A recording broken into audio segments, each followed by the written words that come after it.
شریک نے اسی چیز کا تذکرہ اور ذکر فرمایا ہے، انما المؤمنون اخوہ، مسلمان آپس میں بھائی بھائی ہیں۔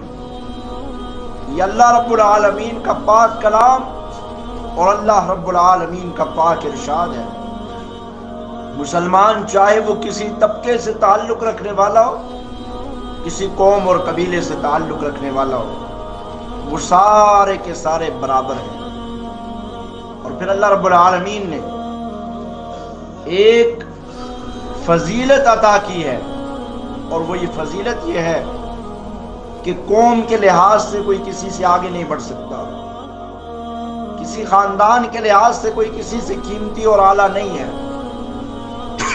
کوئی کسی کے شہر کی وجہ سے کسی سے اوپر اور نیچے نہیں ہے۔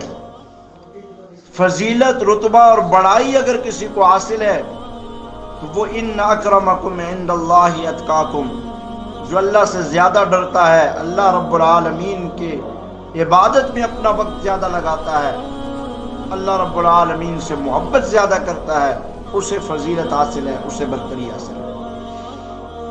وگرنہ سارے کے سارے مسلمان آپس میں بھائی ہیں اور سارے کے سارے مسلمان برابر ہیں۔ آج امت مسلمہ اس چیز کو اور ان اللہ رب العالمین کے ان احکامات کو بھول چکی ہے۔ چونکہ ہم آپس میں مسلمان سارے کے سارے بھائی ہیں، اللہ رب العالمین نے ہمیں بھائی قرار دیا ہے، تو جب انسان اپنے بھائی کو تکلیف میں دیکھتا ہے، پریشانی میں دیکھتا ہے، تو انسان اس پریشانی اور دکھ مصیبت کو برداشت نہیں کر سکتا۔ اللہ رب العالمین نے اس نسبت سے سارے کے سارے مسلمانوں کو آپس میں بھائی بنایا ہے، تاکہ کوئی کسی کی تکلیف میں بجائے دور کھڑے ہو کر تماشا دیکھنے کے وہ اپنے مسلمان کے ساتھ اس کی غمی اور خوشی میں برابر شریک ہو۔ حضور اکرم صلی اللہ علیہ وسلم کی زندگی کو اگر اٹھا کے دیکھا جائے، اللہ کے پاک پیغمبر صلی اللہ علیہ وسلم نے وہ طریقہ کار اختیار فرمایا ہے کہ اللہ کے محبوب صلی اللہ علیہ وسلم نے کوئی بھی اگر کوئی پریشان حال ہو، کوئی مصیبت زدہ اور تکلیف زدہ ہو، تو اللہ کے پاک پیغمبر صلی اللہ علیہ وسلم نے اس کے ساتھ ہمدردی، ایثار اور قربانی کا درس دیا ہے۔ یہاں تک کہ آپ علیہ الصلوۃ والسلام کے پاس اگر خود اپنے کھانے کے لیے کچھ نہیں ہوتا تھا، لیکن کوئی دروازے پہ سوالی آ جاتا تھا، اللہ کے محبوب علیہ الصلوۃ والسلام اس کو کسی سے مانگ کے دے دیا کرتے تھے، لیکن اپنے دروازے سے خالی ہاتھ واپس نہیں لوٹاتے تھے۔ یہ مجھے اور آپ کو یہ سبق تھا کہ ایک دوسرے کے ساتھ ہمدردی، محبت، رواداری یہ اسلام کا بنیادی جز ہے۔ اگر مسلمان کو دوسرے مسلمان سے محبت نہیں ہے، مسلمان کو دوسرے مسلمان کی عزت کا خیال نہیں ہے، مسلمان کو دوسرے مسلمان کی ہمدردی نہیں ہے، تو وہ انسان، وہ مسلمان کہلانے کے قابل نہیں ہے۔ اللہ کے پاک پیغمبر صلی اللہ علیہ وسلم نے اسی ضمن میں ارشاد فرمایا، مسلمان وہ انسان کبھی ہو نہیں سکتا جس کے ہاتھ، پاؤں، زبان اور دیگر اعضاء سے مسلمان محفوظ نہ رہے۔ جس کو کسی مسلمان کے ہاتھوں سے، پاؤں سے، اس کی زبان سے تکلیف ہو، وہ بندہ کبھی کامل مومن اور مسلمان نہیں ہو سکتا۔ یہ اللہ کے پاک پیغمبر صلی اللہ علیہ وسلم کا فرمان ہے۔ ہم کتنے حضور اکرم صلی اللہ علیہ وسلم کی شریعت کے مطابق زندگی گزارتے ہیں، وہ تو ہر مسلمان کو پتہ ہے، ہر مسلمان جانتا ہے، لیکن ایک چیز جو بہت ضروری ہے، جو بہت لازمی ہے، وہ اپنے مسلمان بھائی کے ساتھ ادب و احترام، عزت کے ساتھ پیش آنا ہے۔ اس لیے کہ جب کوئی مسلمان بندہ اپنے بھائی کی پردہ کرتا ہے، اس کی آبرو ریزی کرتا ہے، حدیث پاک میں آتا ہے انسان کسی مسلمان کی آبرو ریزی کرتا ہے، مطلب یہ ہے کہ اس کی عزت کو اچھالتا ہے، اس کی کوئی کمی کوتاہی پتہ لگ گئی تو وہ پورے علاقے میں ڈنڈورا پیٹتا ہے کہ اس کی عزت خراب ہو. تو فرمایا یہ بندہ اس کے ساتھ دل میں یہ سوچتا ہے اللہ وحدہ لا شریک اس کو گھر میں بیٹھے بیٹھے رسوا کر دیتے ہیں اور اس کی عزت کو یوں سر عام برباد کر دیتے ہیں کہ یہ ابھی سوچ ہی رہا ہوتا ہے تو اس کی عزت اس سے پہلے نیلام ہو جاتی ہے. تو اس لیے مسلمانوں کی عزت جان مال یہ دوسرے مسلمان پر اس کی حفاظت ضروری ہے. اگر کوئی دوسرے مسلمان کی عزت کا خیال نہیں رکھتا اس کا ادب و احترام نہیں کرتا، ایک انسانی جان کتنی قیمتی ہے اس کا ہم اندازہ نہیں لگا سکتے. اور پھر ایک مسلمان کی اتنی حرمت ہے، ایک مسلمان کی اتنی عزت ہے، ایک مسلمان کا اتنا احترام ہے، ایک مسلمان کی اتنی تکریم ہے کہ آپ کسی مسلمان کو برا بھلا نہیں کہہ سکتے. اللہ کے پاک پیغمبر صلی اللہ علیہ وسلم نے اپنی پوری زندگی میں کبھی بھی کسی مسلمان کو، کبھی بھی کسی کلمہ گو کو، کبھی بھی نبی علیہ الصلوۃ والسلام جو شریعت لے کر آئے اس شریعت کے مطابق زندگی گزارنے والے کو کبھی بھی برا بھلا نہیں کہا، کبھی بھی اس کے ساتھ برا رویہ نہیں اختیار کیا. اور اپنی امت کو بھی یہی سبق دیا ہے کہ کلمہ پڑھنے والا ہو، انسان ہو، یہاں تک کہ اللہ کے پاک پیغمبر صلی اللہ علیہ وسلم تو پوری کائنات کے لیے رحمت بنا کر بھیجے گئے ہیں. اللہ کے محبوب علیہ الصلوۃ والسلام کسی جانور کو بھی تکلیف دینا گوارا نہیں کرتے تھے. آج ہم مسلمان ہیں اور ہمیں مسلمان کا بھائی قرار دیا ہے. انما المؤمنون اخوہ، مسلمان آپس میں بھائی ہیں. اور مسلمان آج ایک دوسرے کے در پہ ہے. مسلمان سے کینہ، حسد، بغض اور نفرت میں دل اس کا بھرا ہوا ہے. جب تک یہ چیزیں ہمارے اندر ہوں گی اس وقت تک مسلمان کبھی بھی عزت نہیں پا سکتا. اس وقت تک مسلمان ہمیشہ ذلت کے گڑھوں میں گرتا چلا جائے گا. آج امت مسلمہ پریشانیوں کا شکار ہے. آج امت مسلمہ مصیبتوں اور تکلیفوں کا شکار ہے. آج امت پر طرح طرح کی مصیبتیں ہیں. اس میں میں سمجھتا ہوں کہیں تک ہمارا اپنا ہاتھ شامل ہے. ہم نے وہ کام نہیں کیے جو اللہ رب العالمین نے ہمیں کرنے کا حکم دیا تھا، جو اللہ کے پاک پیغمبر صلی اللہ علیہ وسلم نے ہمیں بتایا طریقہ، اس طریقے کے مطابق ہم نے عمل نہیں کیا، جس کی وجہ سے آج ہم پستیوں کا شکار ہوتے چلے جا رہے ہیں. اللہ کے پاک پیغمبر صلی اللہ علیہ وسلم نے ہمیں جو تعلیمات دی ہیں وہ تعلیمات اتنی وسیع و کشادہ ہیں، اتنی روشن ہیں کہ اگر ہم ان کے مطابق زندگی گزاریں، اگر ہم ان کا مطالعہ کریں تو آپ دیکھیں گے کہ حضور علیہ السلام کی ساری زندگی یوں واضح ایک پیغام ہے. اور حضور اکرم صلی اللہ علیہ وسلم کی تربیت پانے والے صحابہ کرام، ان کے خاندان والے، ان کے گھر والے، اگر ان کی زندگیوں کو اٹھا کے دیکھیں تو وہ حضور اکرم صلی اللہ علیہ وسلم کے ایک ایک اشارے پر اپنی جان، تن، من، دن سب کچھ قربان کرنے کے لیے تیار ہو جاتے تھے. آج ہم مسلمان، ہماری حالت کیا ہے؟ اور حضور علیہ الصلوۃ والسلام نے جو تربیت جن حضرات کی ان کی اگر حالت دیکھیں تو ہمیں ایک بہت بڑا فرق نظر آئے گا. اس وقت مسلمانوں کو اللہ نے جو عزت اور مقام اور مرتبہ عطا فرمایا تھا، آج مسلمان اس عزت کو حاصل کرنے سے قاصر ہے. اس کی بنیادی وجہ یہ ہے کہ مسلمان نے اپنے رب کے احکامات اور رسول اللہ صلی اللہ علیہ وسلم کی سنت سے دوری اختیار کی ہے. اور اس سے بڑھ کر ایک بنیادی وجہ یہ ہے کہ مسلمان کا دشمن ہو چکا ہے. مسلمان کے در پہ ہے. مسلمان کی جان کا دشمن بنا بیٹھا ہے.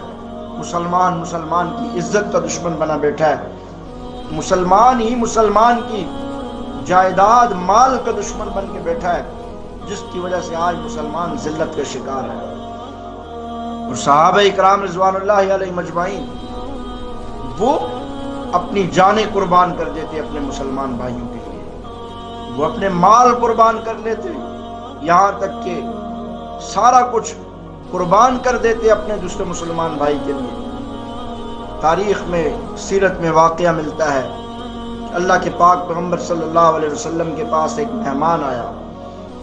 حضور علیہ الصلوۃ والسلام نے فرمایا میرے پاس تو کچھ نہیں ہے۔ اپنے صحابہ سے فرمایا اس کی مہمان نوازی کون کرے گا؟ ایک صحابی نے کہا یا رسول اللہ صلی اللہ علیہ وسلم میں کروں گا۔ وہ صحابی کو اپنے گھر میں ساتھ لے گئے۔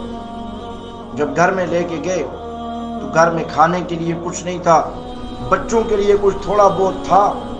بیوی نے کہا یہ بچوں کے لیے کچھ تھوڑا بہت رکھا ہوا ہے، اس کے علاوہ گھر میں کھانے کے لیے کچھ نہیں ہے۔ تو صحابی نے کہا ایسا کرو، یہ رسول اللہ صلی اللہ علیہ وسلم کا مہمان ہے، لہٰذا اس کو تو ہم بھوکا واپس نہیں لوٹا سکتے، بچوں کو بہلا پھسلا کے سلا دو، وہ بھوکے سو جائیں کوئی مسئلہ نہیں ہے، لیکن حضور علیہ السلام کا مہمان بھوکا نہ جائے، اس لیے بچوں کو سلا دو۔ اب بچوں کو سلا دیا گیا، اور وہ جو تھوڑا سا کچھ تھا کھانے پینے کا ساز و سامان وہ صحابی کے سامنے لا کے رکھ دیا، اور چراغ کو بجھا دیا گیا، اندھیرا کر دیا گیا، تاکہ وہ سمجھے کہ یہ ساتھ بیٹھے ہوئے میزبان یہ بھی کھا رہے ہیں، لیکن وہ اس کے ساتھ ویسے ہی ہاتھ ہلا رہے تھے، منہ ہلا رہے تھے، اندھیرے میں اس کو تو پتہ نہیں چل رہا تھا، لیکن اس حالت میں اس مہمان صحابی نے پیٹ بھر کے کھا لیا، اور یہ میزبان اور ان کے بچے ساری رات بھوکے سوئے۔ صبح اللہ رب العالمین کی طرف سے کلام پاک نازل ہو گیا۔ یہ جب بارگاہ رسالت میں گئے، حضور علیہ الصلوۃ والسلام نے حال احوال پوچھا، اس سے پہلے وحی آ چکی تھی۔ فرمایا تم نے رات کو کیا کیا؟ کہا یا رسول اللہ آپ نے جو مہمان بھیجا تھا اس کو کھلایا ہے، اس کی خدمت کی ہے، اس کو سلایا ہے۔ کہا اس کو تو کھلایا ہے، اس کو تو پلایا ہے، اس کو تو سلایا ہے، لیکن یہ بتاؤ کہ خود بھی کچھ کھایا ہے یا نہیں کھایا، اپنے بچوں کو بھی کچھ کھلایا ہے یا نہیں کھلایا؟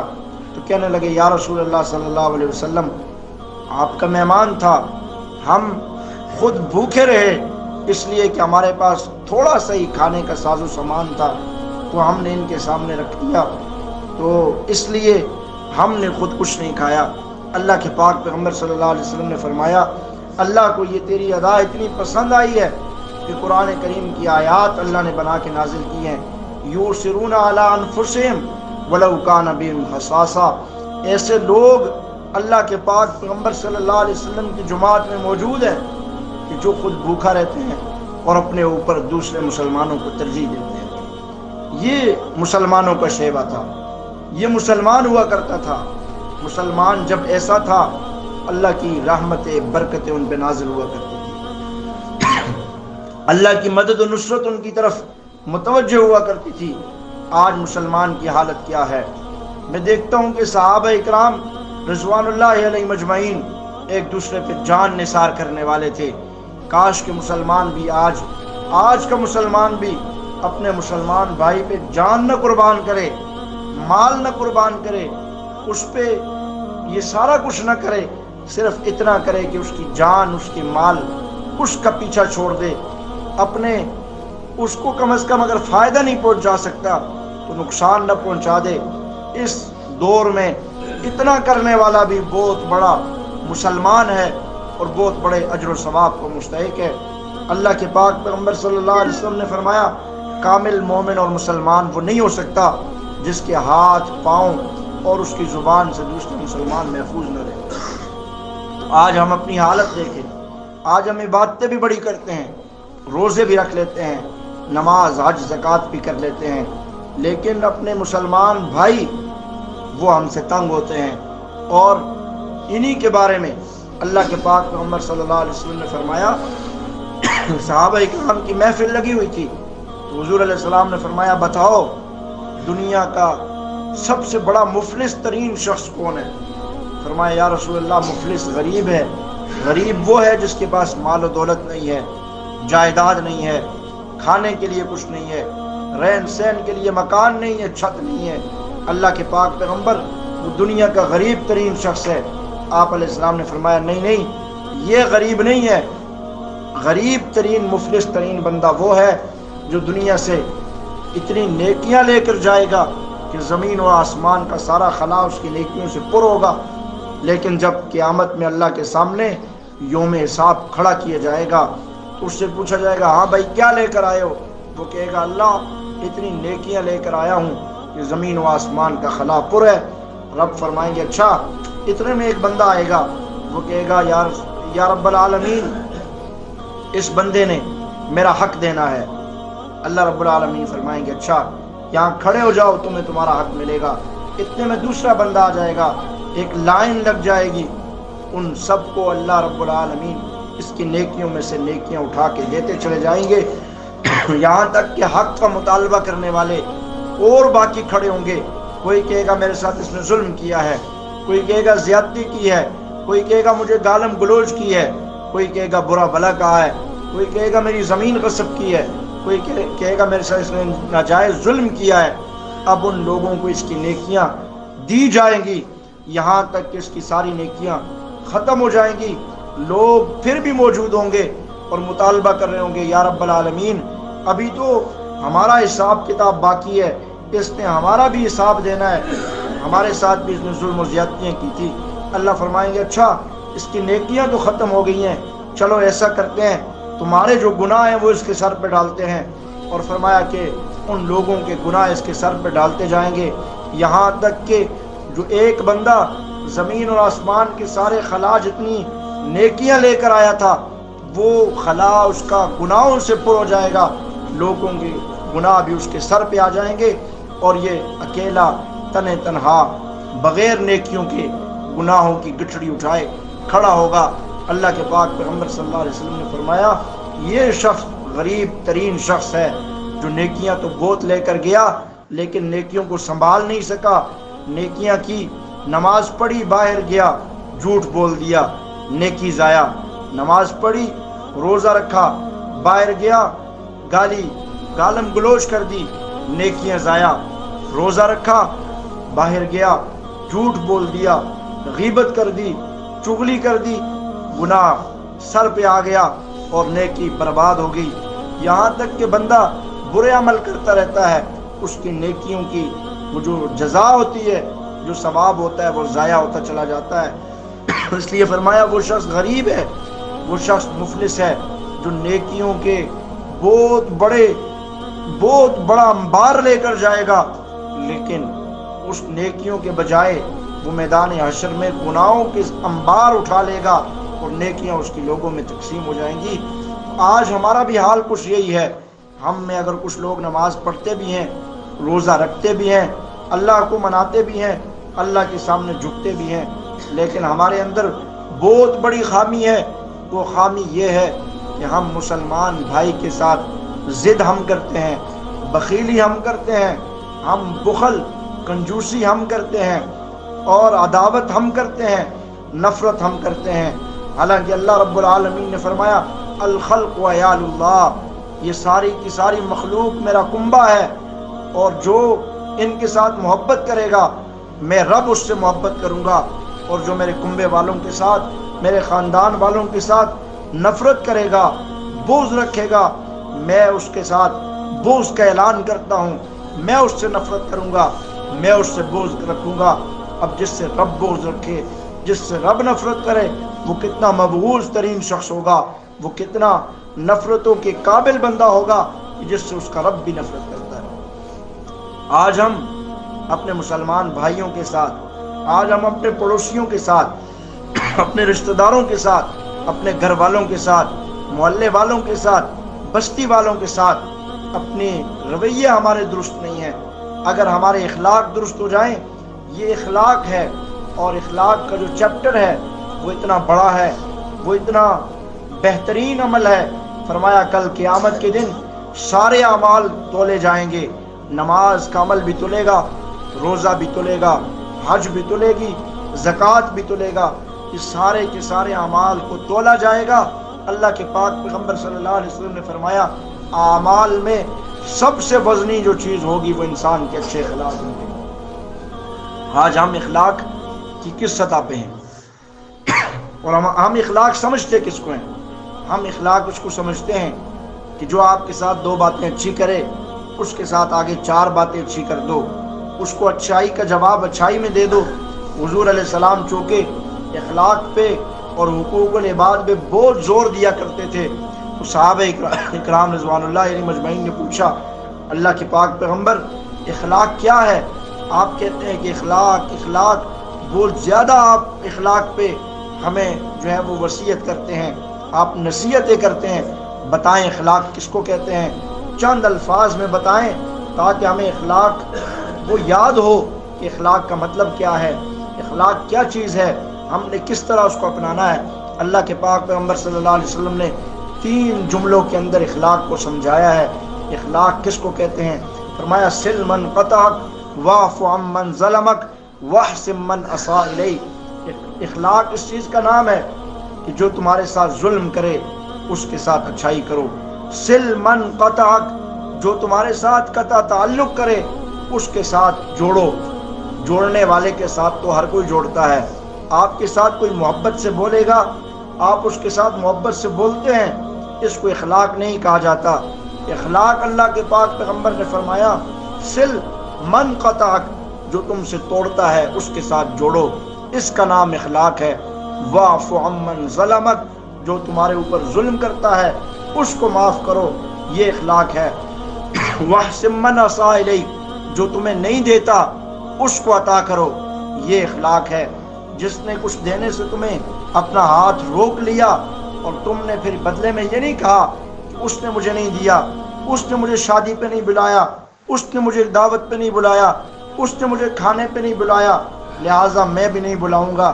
فرمایا یہ اخلاق نہیں ہے۔ اس نے نہیں بلایا تم بلاؤ، اس نے نہیں دیا تم اس کو دو۔ وہ تم پہ ظلم کرتا ہے تم اس کے ساتھ اچھا کرو، وہ تمہارے ساتھ توڑتا ہے تم اس کے ساتھ جوڑو۔ یہ پاک پیغمبر صلی اللہ علیہ وسلم کے اخلاق ہیں۔ اگر میں اور آپ آج مسلمانوں کی عزت کرنے والے بن جائیں، مسلمانوں کا اکرام کرنے والے بن جائیں، مسلمانوں کی تعظیم کرنے والے بن جائیں، تو یقین جانیں جو آج امت مسلمہ کے ساتھ ہو رہا ہے یہ کبھی بھی نہ ہو۔ ایک واقعہ، بڑا ہی خوبصورت واقعہ ہے، آج ہم ذکر کرتے ہیں سیدنا علی المرتضیٰ شیر خدا رضی اللہ تعالی عنہ کا، اور ہم تذکرہ کرتے ہیں بڑے فخر کے ساتھ الحمدللہ حضرت سیدہ کائنات فاطمۃ الزہرا رضی اللہ تعالی عنہا کا۔ ہم اندازہ لگائیں کہ ہم اخلاق کے کس مقام پہ کھڑے ہیں، اور جو ہمارے لیے آئیڈیل شخصیتیں ہیں وہ اخلاق کے کس درجے پر تھی۔ فرمایا کہ سیدنا حسن اور حسین رضی اللہ تعالی عنہما بیمار ہو گئے۔ ان کے والدین نے سیدنا علی المرتضیٰ اور سیدہ فاطمہ الزہرا رضی اللہ تعالی عنہا نے منت مانگی، اور منت یہ مانی کہ میرے بیٹے جب ٹھیک ہو جائیں گے، ان کو صحت مل جائے گی، تو ہم دونوں مل کے 3 روزے رکھیں گے۔ اب یہ منت تھی ان کی، یہ نظر مان لی کہ بیٹے ٹھیک ہو جائیں تو ہم دونوں مل کے 3 روزے رکھیں گے۔ اب اس منت کو ماننے کے بعد اللہ نے کیا کہ وہ بچے ٹھیک ہو گئے۔ سیدنا حسن اور سیدنا حسین رضی اللہ تعالیٰ عنہما دونوں تندرست ہوئے۔ اب منت اس کو پورا کرنے کا وقت آ گیا۔ اب یہ تو صحابہ تھے، یہ تو اہل بیت تھے، یہ تو ہماری طرح تھے نہیں کہ منت ماننی اور جب کام پورا ہو گیا تو بندہ اس منت کو ہی بھول گیا، کوئی درمیانی راستہ نکل جائے، نہیں دینا پڑے تو ٹھیک ہے۔ یہ تو صحابہ اکرام تھے، انہوں نے کہا کہ ضرور ہم نے جو منت مانی ہے اس کو ہم پورا کریں گے۔ لیکن دیکھتے ہیں کہ گھر میں کھانے کے لیے کچھ نہیں ہے، گھر میں افطاری کے لیے بھی کچھ نہیں ہے، اور گھر میں سحری کے لیے بھی کچھ نہیں ہے۔ آج ہم صبح کو بھی کھا کے، شام کو پھر اللہ کی نعمتیں کھا کے پھر بھی ہم ناشکرے ہوتے ہیں۔ ہم نے روزے رکھے، ہم نے دن کو بھی، صبح بھی ہم نے پیٹ بھر کے کھایا، پھر رات کو شام کو افطاری میں بھی ہم نے پیٹ بھر کے کھایا، لیکن اللہ کی نعمتوں کا شکر ادا ہم نے پھر بھی نہیں کیا۔ آپ ان حضرات کے بھی واقعات پڑھا اور سنا کریں جنہوں نے روزے رکھے، پانی کے ساتھ روزہ رکھا، جنہوں نے روزہ افطار کیا تو پانی کے ساتھ افطار کیا۔ اب انہوں نے سیدنا علی المرتضیٰ رضی اللہ تعالی عنہ نے فرمایا اپنی زوجہ سیدہ کائنات فاطمہ الزہرا رضی اللہ تعالیٰ عنہ سے فرمایا گھر میں کچھ کھانے کے لیے ہے یا نہیں ہے؟ سحری افطاری کریں گے، 3 روزے رکھیں گے، گھر میں کچھ ہے یا نہیں ہے؟ زوجہ محترمہ سیدہ کائنات نے فرمایا گھر میں کھانے کے لیے تو کچھ بھی نہیں ہے، نہ سحری کے لیے کچھ ہے نہ افطاری کے لیے کچھ ہے۔ تو فرمایا اچھا میں ایسا کرتا ہوں، میں باہر جاتا ہوں، کہیں پتہ کرتا ہوں، مزدوری کر کے کچھ لاتا ہوں تاکہ میں اور آپ دونوں مل کے روزے رکھیں اور سحری اور افطاری میں کھانے کے لیے کچھ ہو۔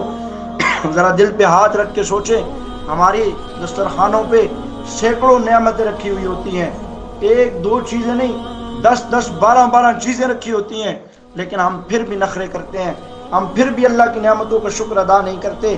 ذرا ان لوگوں کے حالات بھی دیکھیں، ذرا ان کے معاملات بھی دیکھیں۔ اب روزہ رکھا ہوا ہے، حضرت علی باہر گئے، ایک یہودی کے پاس چلے گئے، ایک یہودی اپنے کھیتوں کے پاس بیٹھا ہوا ہے، تو وہاں جا کے اس سے بات چیت ہوئی۔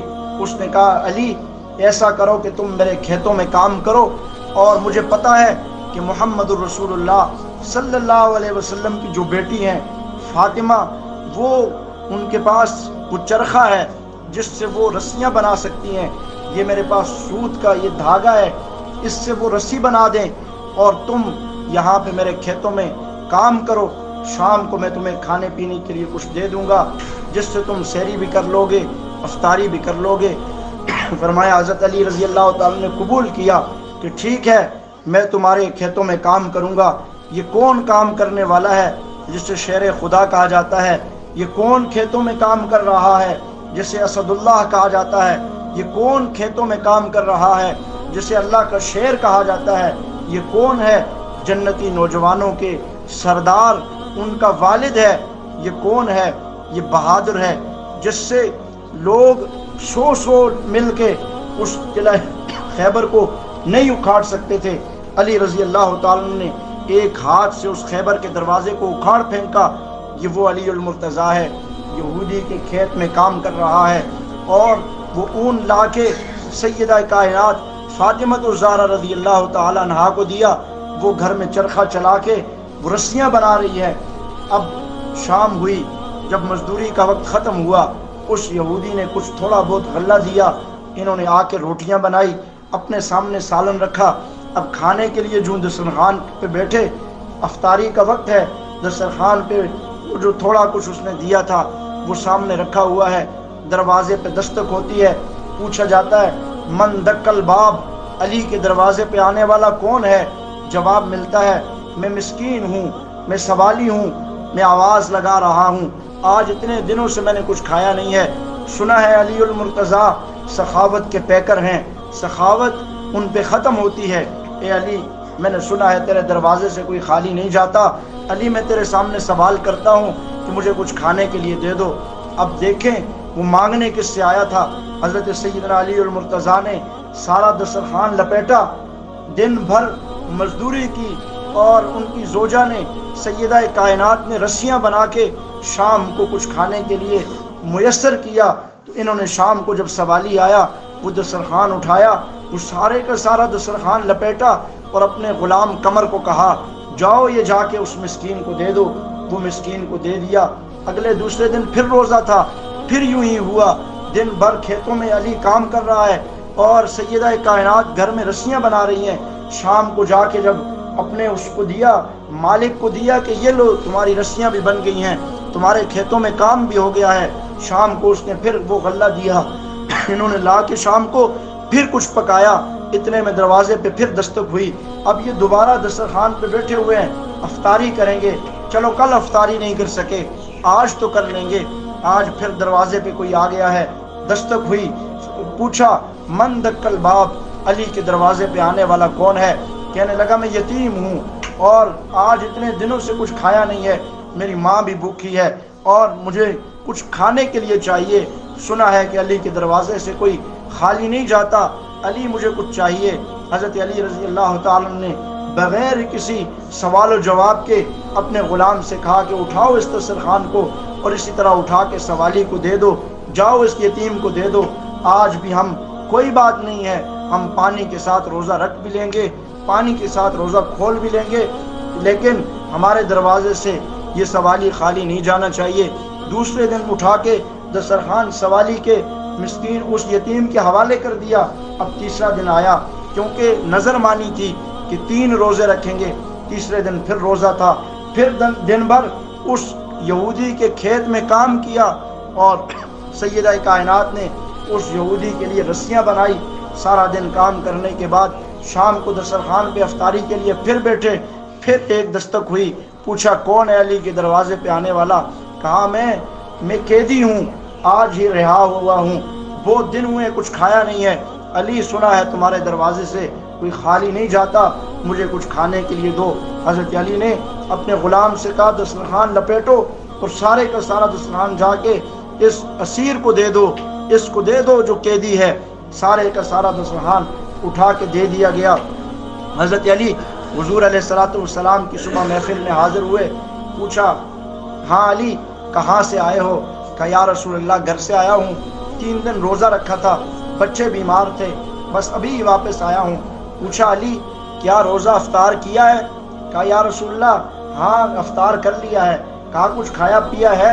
کہا یا رسول اللہ جی ہاں پی لیا ہے، ہم نے روزہ افطار کیا ہے، میں نے بھی کیا ہے، آپ کی لخت جگر فاطمہ نے بھی کیا ہے، ہم نے روزہ رکھا بھی ہے، ہم نے روزہ افطار بھی کیا ہے۔ صحابہ اکرام رضوان اللہ علیہ مجمعین کی زندگیوں کو دیکھیں، ان کا لیول ایمانی چیک کریں، اور پھر اپنے آپ کو ہمارے لیے ان شخصیات کو آئیڈیل قرار دیا ہے۔ ہم یہ نہیں کہہ سکتے کہ وہ تو صحابہ تھے، وہ تو بڑے اونچے لیول کے تھے۔ اللہ نے ہم سے جو ایمان ہم سے مطلوب ہے، فَإِنْ آمَنُوا بِمِثْلِ مَا آمَنْتُمْ بِهِ فَقَدِ اهْتَدَوْا، وہ ایمان بھی ان جیسا مطلوب ہے۔ ہم یہ نہیں کہہ سکتے کہ وہ تو حضور کے زمانے کے تھے، ان جیسا ایمان ہمارا تو نہیں ہو سکتا۔ اللہ نے کہا ان جیسا ایمان اگر تمہارا نہیں ہو سکتا تو ایسا ان سے کم یا ان جیسا ایمان نہ ہوگا تو وہ ایمان تمہارے منہوں پہ مار دیا جائے گا۔ ان جیسا ایمان ہوگا تو قبول ہوگا، اگر ان جیسا ایمان نہیں ہوگا تو قابل قبول بھی نہیں ہوگا۔ اب 3 دن دسترخوان اٹھا کے سوالیوں کے حوالے کر دیا۔ اللہ کے پاک پیغمبر صلی اللہ علیہ وسلم پر چونکہ وحی آ چکی تھی، ان کو پتہ تھا۔ آپ صلی اللہ علیہ وسلم نے فرمایا علی مجھے لگتا ہے پہلے دن بھی روزہ رکھا ہے، کچھ کھایا نہیں ہے، نہ تم نے کھایا ہے نہ میری لخت جگر فاطمہ نے کھایا ہے۔ دوسرے دن پھر روزہ رکھا ہے، نہ تم نے افطاری کی ہے نہ میری لخت جگر فاطمہ نے کی ہے۔ تیسرے دن پھر روزہ رکھا ہے، نہ تم نے کھایا ہے نہ میری بیٹی فاطمہ نے کھایا ہے۔ اللہ کے پاک پیغمبر آپ کو کیسے پتہ چل گیا کہ میں نے بھی نہیں کھایا اور آپ کی بیٹی نے بھی نہیں کھایا؟ اللہ کے نبی علیہ السلام نے فرمایا فرشتہ جبرائیل آیا تھا اور آ کے اس نے یہ آیات مجھے پڑھ کے سنائی تھی، الذین یوفون بعہد اللہ ولا ینقضون المیثاق، کہ انہوں نے جو اللہ سے ایک وعدہ کیا تھا، جو ایک نظر مانی تھی، یوفون بالنظر ویخافون یوما کان شرہ مستطیرا ویطعمون الطعام علی حبہ مسکینا، پہلے دن مسکین آیا تھا، وہ یتیمن، دوسرے دن یتیم آیا تھا، وہ اسیرا، تیسرے دن وہ اسیر قیدی آیا تھا، اپنا کھانا اٹھا کے ان کو دے دیا تھا۔ اللہ نے قرآن میں آیات بنا کے نازل کر دی ہے کہ علی نے ایسا اخلاق کا مظاہرہ کیا ہے، علی نے ایسی سخاوت کا مظاہرہ کیا ہے کہ آج تک کائنات میں ایسا کوئی مظاہرہ نہیں کر سکا ہے۔ اللہ کو یہ مظاہرہ اتنا پسند آیا ہے کہ اللہ نے کلام پاک میں اس کو اتار دیا ہے۔ یہ صحابہ اکرام کی شان ہے، یہ اہل بیت اطہار کی شان ہے۔ حضور اکرم صلی اللہ علیہ وسلم کے گود سے انہوں نے دین سیکھا، آپ صلی اللہ علیہ وسلم سے انہوں نے دین سیکھا، اور وہ دین ہم تک پہنچایا، وہ دین ہمیں پڑھایا، وہ دین ہمیں بتایا۔ آج وہ دین ہم تک پہنچا ہے، لیکن ہم مسلمانوں کے در پہ ہیں۔ میں بات یہ کر رہا تھا کہ مسلمانوں کی ایک عزت ہوتی ہے، مقام ہوتا ہے، رتبہ ہوتا ہے۔ وَلَقَدْ كَرَّمْنَا بَنِي آدَمَ، بنی آدم کو اللہ نے تکریم عطا کی ہے، عزت عطا کی ہے، اور مسلمان کو کہا ہے کہ تم بھی اس کی عزت کرو گے تو تمہارا رتبہ ہوگا، تم بھی ان کی عزت کرو گے، اکرام کرو گے تو تمہارے اللہ کی نظر میں تمہاری عزت اور اکرام ہوگی۔ اگر تمہاری عزت اور تمہارا اکرام تب ختم ہو جائے گا جب تم اپنے مسلمان کی عزت اور تکریم نہیں کرو گے۔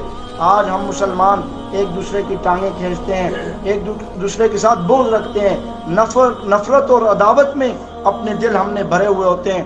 یقین جانیں اس حالت میں ہم روزہ رکھیں گے، ہمارا روزہ قابل قبول نہیں ہوگا۔ اس حالت میں ہم نمازیں پڑھیں گے ہماری نمازیں قبول نہیں ہوں گی، اس حالت میں ہم حج کریں گے ہمارے حج قبول نہیں ہوں گے، جب ہمارے دل ہی صاف نہیں ہوں گے، ہمارے دل ہی پاک نہیں ہوں گے۔ اللہ کے پاک پیغمبر صلی اللہ علیہ وسلم نے فرمایا انسان پورے کا پورا ایک گوشت سے بنا ہوا ہے، لیکن اس کے اندر ایک لوتھڑا ہے، وہ اگر ٹھیک ہو جائے تو پورا جسم ٹھیک ہو جائے گا، وہ اگر خراب ہو جائے تو پورا جسم خراب ہو جائے گا۔ صحابہ نے پوچھا یا رسول اللہ وہ لوتھڑا کون سا ہے؟ فرمایا الا وہی القلب، الا وہی القلب، الا وہی القلب، خبردار جانو اس بات کو کہ وہ دل ہے، وہ دل ہے، وہ دل ہے۔ اگر یہ پاک ہو جائے، یہ صاف ہو جائے، انسان سارے کا سارا جسم اس کا صاف اور پاک ہو جاتا ہے۔ اگر انسان کا وہ دل خراب ہو جائے تو انسان کے پورے کا پورا جسم ناپاک ہے، پورے کا پورا جسم خراب ہے۔ آج ہم مسلمان اپنے دلوں کو پاک کر لیں، اپنے جسموں کو پاک کرنے سے ہر بندہ کرتا ہے، تیار ہو کے آتا ہے، نہا دھو کے آتا ہے، خوشبوئیں لگا کے آتا ہے، اچھے کپڑے پہنتا ہے، لیکن دل ناپاک ہوتا ہے، دل خراب ہوتا ہے، دل فاسد ہوتا ہے، تو اللہ کے ہاں اس بندے کی کوئی قدر و قیمت نہیں ہوتی۔ آخری بات کر کے بات کو ختم کرتے ہیں۔ آج مسلمانوں پہ ظلم ہو رہا ہے، آج فلسطین جل رہا ہے، آج شام میں بمباری ہو رہی ہے، آج کشمیر کے مسلمان ان مظلوم مسلمانوں کو آج کئی مہینوں سے قید کیا ہوا ہے۔ یہ آج صرف اور صرف اس وجہ سے ہے ہم مسلمان متحد نہیں ہیں، ہم مسلمان متفق نہیں ہیں، ہم مسلمان ایک دوسرے کے ساتھ اظہار یکجہتی کے بجائے دور سے بس تماشا دیکھتے ہیں، باتوں کے علاوہ ہمارے پاس کچھ نہیں ہے۔ آج ہم نے ایک مٹھی بن کے دکھایا نہیں ہے، آج ہم نے کبھی اتحاد کا مظاہرہ کیا نہیں ہے۔ حالانکہ مسلمان کے بارے میں اللہ کے پاک پیغمبر صلی اللہ علیہ وسلم نے فرمایا مسلمان ایک جسم کی مانند ہے، آنکھ میں درد ہو تو پورا جسم اس کو تکلیف کو محسوس کرتا ہے، سر میں درد ہو پورا جسم تکلیف کو اس کو محسوس کرتا ہے، پاؤں میں یا کسی جسم کے اعضاء میں ایک میں تکلیف ہوتی ہے تو پورا جسم اس تکلیف کو محسوس کرتا ہے۔ یہ مسلمان سارے کے سارے اللہ کے پاک پیغمبر صلی اللہ علیہ وسلم نے فرمایا ایک جسم کی مانند ہے۔ جس طرح اگر کسی افریقہ میں کسی مسلمان پہ تکلیف آئے تو ہر مسلمان کو تڑپ جانا چاہیے، شام فلسطین کشمیر میں کسی مسلمان میں پر تکلیف آئے تو سب مسلمانوں کو تڑپ جانا چاہیے، کیونکہ یہ سارے کے سارے ایک جسم کی مانند ہیں۔ آج ان مظلوم مسلمانوں پہ ظلم ہو رہا ہے، ان پہ بمباری کی جا رہی ہے اور ان کو بیت المقدس سے دور رکھا جا رہا ہے، جو ہمارا قبلہ اول ہے، جو ہمارا کعبہ اول ہے، اس پہ حملہ کیا جا رہا ہے، اور صرف مسلمانوں کو نیچے کرنے کے لیے، مسلمانوں کو پست کرنے کے لیے، مسلمانوں کو ختم کرنے کے لیے، مسلمانوں کے جذبات کو بار بار گستاخیوں کے ذریعے، کبھی رسول اللہ صلی اللہ علیہ وسلم کی گستاخی، کبھی صحابہ اکرام کی گستاخی، کبھی ہمارے شاعر اسلام کی گستاخی کر کے مسلمانوں کے جذبات کو مجروح کر کے، اور یہاں تک کہ مسلمانوں کے دلوں سے غیرت اور حمیت کو ختم کیا جا رہا ہے کہ مسلمانوں کے دلوں سے جب غیرت ختم ہو جائے گی پھر آرام سے ان کو مارنا آسان ہو جائے گا، ان کو مٹانا اور ختم کرنا آسان ہو جائے گا۔ لیکن ہم آج بھی ایک طریقے سے ان کو جواب دے سکتے ہیں۔ یہ میں مانتا ہوں کہ ہم ان پہ جا کے حملہ نہیں کر سکتے، ہم جا کے ان پہ جوابی کارروائی نہیں کر سکتے، کیونکہ درمیان میں حدود اور قیود وہ ہمارے لیے ایک ضروری چیز ہے اور درمیان میں رکاوٹ ہیں۔ لیکن ہم اتنا ضرور کر سکتے ہیں کہ رسول اللہ صلی اللہ علیہ وسلم کے بتائے ہوئے طریقے اپنی زندگیوں میں لا سکتے ہیں۔ رسول اللہ صلی اللہ علیہ وسلم کی زندگیاں وہ ہم سے چھین رہے ہیں، وہ صحابہ اکرام کی زندگیاں ہم سے چھین رہے ہیں، ہم سے وہ لے کر مسخ کر رہے ہیں، ہمیں اپنی تاریخ سے دور کر رہے ہیں۔ لیکن ہم یہ عزم کریں کہ ہم رسول اللہ کی سنتوں پہ عمل کریں گے، ہم اللہ کے حکموں کو پورا کریں گے، ہم اپنی غمی خوشی اور ہر موقع میں رسول اللہ صلی اللہ علیہ وسلم کی سنت کو فالو کریں گے۔ ہم کبھی بھی رسول اللہ صلی اللہ علیہ وسلم کا دامن کسی بھی صورت میں کہیں پہ بھی نہیں چھوڑیں گے، اور ہم اپنے ہر معاملے میں آپ علیہ الصلوۃ والسلام کی سنت کو دیکھیں گے۔ انشاءاللہ ہم اگر یہ وعدہ کر لیں، ہم آج اپنی رسول اللہ صلی اللہ علیہ وسلم کی سنتوں پہ آ جائیں، آپ علیہ الصلوۃ والسلام کی زندگی کو سامنے رکھتے ہیں، لقد کان لکم فی رسول اللہ اسوۃ حسنہ، رسول اللہ کی زندگی تو ہمارے لیے بہترین نمونہ ہے، آج اس کے مطابق ہم عمل کرنا شروع کر دیں، یقین جانیں کفر سارے کا سارا خود بخود مغلوب ہو جائے گا، کفر سارے کا سارا خود ہی مٹ جائے گا۔ لیکن ہم نے آج رسول اللہ کی سنت کو چھوڑا ہے۔ صحابہ اکرام 313، صحابہ اکرام 1000، صحابہ اکرام 10,000، مقابلے میں لاکھوں کے لشکر، مقابلے میں ہزاروں کے لشکر، مقابلے میں اسلحہ سب کچھ ساز و سامان، لیکن اللہ نے فتح صحابہ اکرام کو دی اس لیے کہ انہوں نے رسول اللہ صلی اللہ علیہ وسلم کا دامن تھاما، اس لیے کہ رسول اللہ کی سنت پہ انہوں نے چل کے دکھایا، اس لیے کہ رسول اللہ کی سنت پہ جان مال عزت و آبرو قربان کر دیا۔ بادشاہ کے دربار میں ہیں، نوالا گر گیا، نیچے گرا تو اٹھا کے کھانے لگے۔ دوسرے صحابی نے کہا یہ کیا کرتے ہو، یہ بادشاہ ہمیں کیا کہیں گے، شام اور یہ بڑے بڑے ایران اور فارس ان درباروں میں ہم جاتے اور آتے ہیں، لوگ کہیں گے رسول اللہ کے غلام اتنے بھوکے ہیں کہ یہ گرا ہوا نیچے سے نوالا اٹھا کے منہ میں ڈال لیتے ہیں۔ اس نے کہا میں صحابی کا جواب سنیں، کہا میں ان بے وقوفوں کی وجہ سے اپنے نبی کی سنت کو نہیں چھوڑ سکتا، میں نے اپنے نبی کو اس طرح دیکھا ہے کہ نوالا زمین پہ گر جائے اٹھا کے جھاڑ کے کھا لیتے تھے، میں ان بے وقوفوں کے ان جملے کی وجہ سے اپنے نبی کی سنت کو نہیں چھوڑ سکتا، میں وہی کروں گا جو میرے نبی نے مجھے کر کے دکھایا۔ تو آج ہم بھی یہ کرنے والے بنے تو یقین جانیں بڑے بڑے جتنے بھی بڑے بڑے ملکوں کے بادشاہ کیوں نہ ہوں، ظالم جابر وہ گستاخ کیوں نہ ہوں، وہ اپنی موت خود مر جائیں گے۔ آج اس وقت گستاخی اور زیادہ ہو جاتی ہے جب وہ گستاخی کرتے ہیں اور ہم رسول اللہ کی سنت کو چھوڑ دیتے ہیں۔ آج ہم عزم اور ارادہ کریں کہ ہم رسول اللہ کی سنتوں کو اپنائیں گے اور اس کے مطابق ہم زندگی گزاریں گے۔ اللہ رب العالمین مجھے اور آپ کو ہم سب کو اس کے مطابق عمل کرنے کی توفیق عطا فرمائے۔ وآخر دعوانا ان الحمد للہ رب العالمین۔